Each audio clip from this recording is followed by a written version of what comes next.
नमाज की ही बात चल रही है तो एक नमाज जनाजा होती है, जिसको 2 मिनट में आप समझ लीजिए। बहुत सारे लोग उसमें भी फर्क करते हैं, उसमें भी कुछ फर्ज और कुछ सुन्नतें हैं, समझ गए। जैसे 5 वक्ता नमाज में कुछ फर्ज और कुछ सुन्नतें, कुछ वाजिबात हैं, तो उसमें भी इसी तरीके से पाए जाते हैं। सबसे पहली कमी तो इंसान ये करता है कि जब नमाज जनाजा में खड़ा होता है और तकबीर कहता है, तो सबसे पहले मैंने बहुत सारे लोगों को ये देखा है कि वो अपने चेहरे को आसमान की तरफ उठा लेते हैं, समझ गए ना।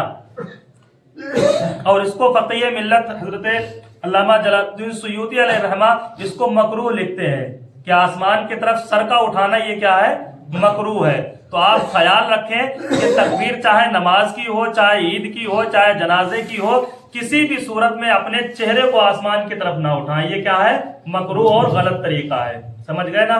और दूसरी बात यह है कि नमाज के अंदर, नमाज जनाजा के अंदर फर्ज कितने हैं, तो सबसे कम अगर किसी नमाज में फर्ज है तो वो क्या है, नमाज जनाजा में ही फर्ज है, और वो कुल कितने हैं, 2 है। सबसे पहले क्या है, खड़े होकर नमाज जनाजा पढ़ना, ये क्या है, फर्ज है, समझ गए ना। जैसे फर्ज नमाज के लिए कयाम जरूरी है, इसी तरीके से नमाज जनाजा के लिए भी खड़ा होना ये जरूरी है। और दूसरे नंबर पर चारों तकबीरों का कहना ये भी फर्ज है।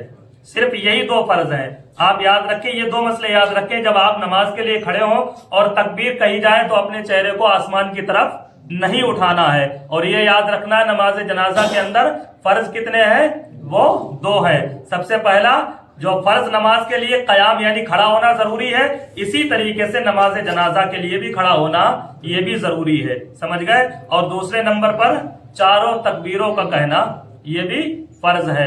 अब कौन सी तकबीर में क्या पढ़ा जाएगा और कौन कौन सी दुआ बालिग के लिए है और कौन सी नाबालिग बच्चे के लिए और कौन सी बच्ची के लिए, इंशाल्लाह वो तो हमारे बयान करने से, अगर हम 40 दिन बयान करने लगेंगे तब भी आप नहीं याद कर पाएंगे। उसके लिए आपको ये कोशिश करना पड़ेगी, जो लोग पढ़े हैं वो लिखकर या देखकर याद करें, और अगर नहीं है तो बहुत सारे लोग रिकॉर्डिंग हम कर देंगे, अपने मोबाइलों में रिकॉर्ड करें और एक एक 2 लफ्ज करके धीरे धीरे वो दुआएं आप याद करते जाएं, ठीक है ना। याद रहेगी ना।